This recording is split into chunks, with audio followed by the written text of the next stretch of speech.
Rahim. I am your physics teacher Shazia from Government Degree College F Block, Rawalpindi. Now we will continue chapter number 5 circular motion. First year देखें ये article है, इसके अंदर जो 5th chapter है उसमें आप फाइंड आउट करना है आपने आर्टिकल में define rotational kinetic energy and fluid rotational kinetic energy of rigid body. आपकी जो बुक है उसके अंदर रोटेशनल काइनेटिक एनर्जी के पॉइंट ऑफ व्यू से ही उन्होंने दिया हुआ है, मगर ये आप क्वेश्चन इस तरह से आएगा कि define the kinetic energy and rotational kinetic energy of the rigid body. सबसे पहले आपने इसकी डेफिनेशन देखनी है। रोटेशनल काइनेटिक एनर्जी क्या है? The kinetic energy due to spinning motion of the body is called the rotational kinetic energy. फिर ये कि इसके अंदर जो है वो रिजिड बॉडी जो होती है वो कौन सी होती है? If all the particles, if the distance between all the particles does not change when the force is applied, then it is called the rigid body. अब इसमें जो है हम इसको फाइंड आउट कर लेते हैं। Rotational kinetic energy of rigid body. Consider a rigid body which is compose of the tiny pieces of the message. Message को आप लेबल कर देंगी M1, M2 and M3 and so on करके Mn। These masses are at the distance of the R1, R2 and R3 with respect to the axis of rotation। अब आप ये देखें कि जिस तरह से अगर आप इस तरह लेती हैं कि एक रिजिड बॉडी है, स्मॉल रिजिड बॉडी, और उस रिजिड बॉडी में उसका मैस की वैल्यू जो है वो Mi, उसके मैस को आप लेबल कर लें। ये mass of the rigid body है Mi। डिस्टेंस जो है वो इसका आपके पास यहाँ से R की वैल्यू आ गई, ये हमने उसको ले लिया। Now the linear velocity of mass Mi is given by, किस तरह से होगी इसकी velocity? V is equal to आपके पास आ गया R ओमेगा, ये वैल्यू आ गई कि हम इसको इस तरह से ले लेंगे। अब उसकी काइनेटिक एनर्जी अगर हमने इस तरह इसकी काइनेटिक एनर्जी लेना हो तो हम कोई भी अगर सपोज कर लेंगे, कोई भी हमने लेबल लेना है, जैसे मैंने Mi लिया है तो आप यहाँ Mi ही लिख देंगी। अगर आपने 1 लेना है तो आप M1 लिख देंगी। अब इसमें जो है कि अगर आपने इसकी काइनेटिक एनर्जी देखनी है, जस्ट काइनेटिक एनर्जी का सिंपल फार्मूला हमेशा बेस से स्टार्ट करेंगे, हाफ mv²। आपने इसको लगा दिया। Kinetic energy is equal to, अब आप जो है इसमें हाफ m और v की वैल्यू में आप ये वैल्यू पुट कर देंगी, R² ओमेगा² एंड रिप्रेजेंटेशन जो भी आपने इधर Mi हमने इसमें ली थी तो उसमें डिस्टेंस जो था वो Ri डिस्टेंस था। अब उसने कहा है कि आपके पास जो है इसमें आपने एक माइंड में एक चीज़ रखनी है कि मैं रिप्रेजेंटेशन जो है वो ओमेगा के साथ नहीं लगा रही। ओमेगा क्या है कि ये आपके पास एंगुलर वेलोसिटी है, क्योंकि इसलिए जो भी रिजिड बॉडी है उसमें एंगुलर वेलोसिटी जो होती है of all the message is same, इसलिए उसको हमने कोई रिप्रेजेंटेशन नहीं दी कि अगर एक चीज़ कॉमन है, सेम है, तो वो विदाउट रिप्रेजेंटेशन होगी। अब हमने फाइंड आउट कर ली ये काइनेटिक एनर्जी। अब इसमें हमने लेना है कि all rotational kinetic energy of whole body is the sum of all the energies of all the parts. So हमने उसको सम अप करने के लिए हमने सब की एनर्जी, सब पार्टिकल्स की एनर्जी फाइंड आउट करना चाहते हैं।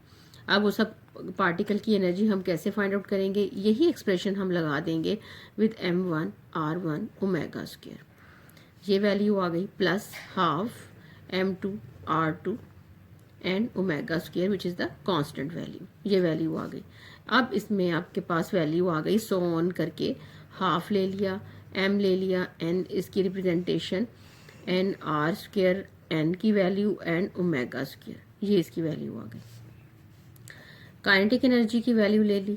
इसमें आप देखें कि आप कॉमन निकल के आएगा, हाफ आ जाएगा, N ओमेगा² कॉमन वैल्यू आ गई। और फिर हमारे पास सम अप हमने किसको करना है? Mi Ri N²।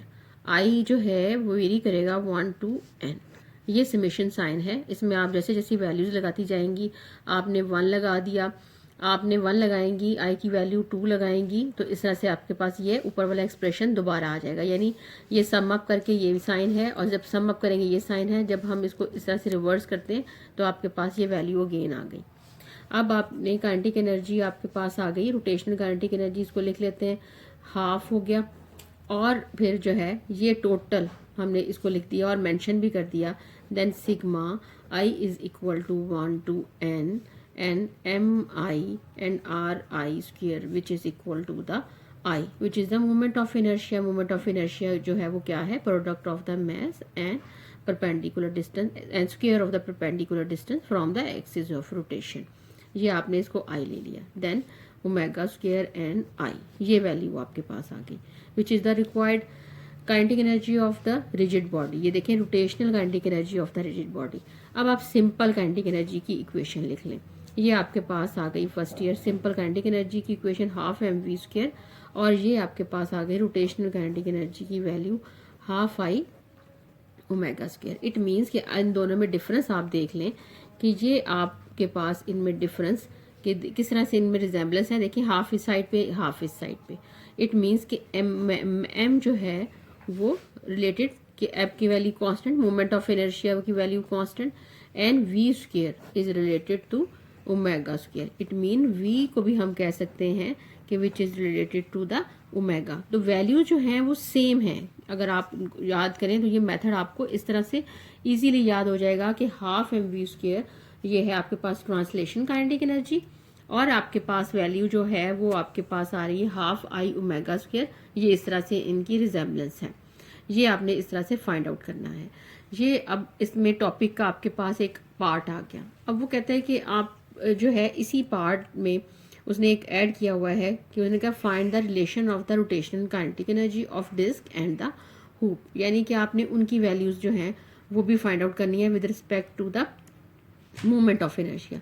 Rotational kinetic energy जो है ना फर्स्ट ईयर, ये आपने एक जनरल एक्सप्रेशन फाइंड आउट किया है. इसमें हर एक, जैसे अगर आप डिस्क लेती हैं तो हर एक, जैसे डिस्क है और जो है आप हुप अगर ले रही हैं तो उनका मोमेंट ऑफ इनर्शिया की वैल्यू डिफरेंट होगी. जैसे ही मोमेंट ऑफ इनर्शिया की वैल्यू आप यहाँ पुट करेंगे for the disc and the hoop, तो आपके पास जो है वो डिफरेंट एक्सप्रेशन आ जाएगा. डिस्क के लिए डिफरेंट एक्सप्रेशन होगा और हुप के लिए जो होगा वो डिफरेंट एक्सप्रेशन होगा. अब वो फिर आपको मेंशन कर देते हैं कि वैल्यूज़ किस तरह से आ जाती हैं. वैल्यूज़ कि ये देखें moment of inertia for the disc उन्होंने कहा है कि which is equal to the half M R square. ये इस तरह से लिखती है. Then the kinetic energy which is equal to the rotational kinetic energy, हम उसे ज़रूर मेंशन करेंगे, and the half I omega square. ये वैल्यू आ गई. हाफ की वैल्यू आपने लिखी, then moment of energy fill करेंगे half M R square and the omega square. ये वैल्यू इस तरह से आ गई. ओमेगा स्क्वायर की वैल्यू जो है वो आपने पुट कर दी कि ओमेगा स्क्वायर की वैल्यू इस तरह से. अब आपके पास ये एक्सप्रेशन आ गया. इसमें आप देखेंगे हाफ की वैल्यू आई ये आया 1/4 आपके पास M R square and omega square. ये इस तरह से आपकी वैल्यू आ गई. अब आप ये देखें कि हमारे पास एक्सप्रेशन था linear velocity is related to the angular velocity v is equal to the R omega. अगर हम ले वी स्क्वायर की value which is equal to R square omega square, then the rotational kinetic energy equal to आपके पास आ जाएगी 1/4. ये expression आपके पास आ गया 1/4 एम की वैल्यू, और ये एक्सप्रेशन में आपने वी स्क्वायर की वैल्यू पुट कर दी, और यही एक्सप्रेशन आपने फाइंड आउट करना था rotational kinetic energy for the disc. और आप ये देखें चेंज हमें कहाँ से मिला, हमें मिला मोमेंट ऑफ इनर्शिया से चेंज मिल गया. अब आप देखें कि हुप है कि हुप आप डिस्क जो होती है फर्स्ट ईयर उसकी शेप इस तरह से होती है, और वो टोटली जैसे हमारी सीडी होती है सेम इस तरह से ये डिस्क की शेप होती है. अब वो कह रहे हैं कि यही एक्सप्रेशन आपने फाइंड आउट करना है फॉर द हुप. अब आप ये देखें कि हुप जो है उसकी शक्ल कैसी, इस तरह से कि मिड से जो है वो खाली होता है. For the moment of inertia for the hoop which is equal to M R square, same आपने इसकी वैल्यू को इस तरह से फाइंड आउट करना है. Rotational kinetic energy find out करने के लिए आप उसकी वैल्यू लगा देंगी, बेसिक इक्वेशन लगा देंगी half I omega square. Half ले लिया आपने, आई की वैल्यू लिखी, उसे ब्रैकेट में लिखना इसलिए ज़रूरी कि मेंशन कर रहे हैं कि हम इसे हुप के लिए ले रहे हैं, and M R square omega square.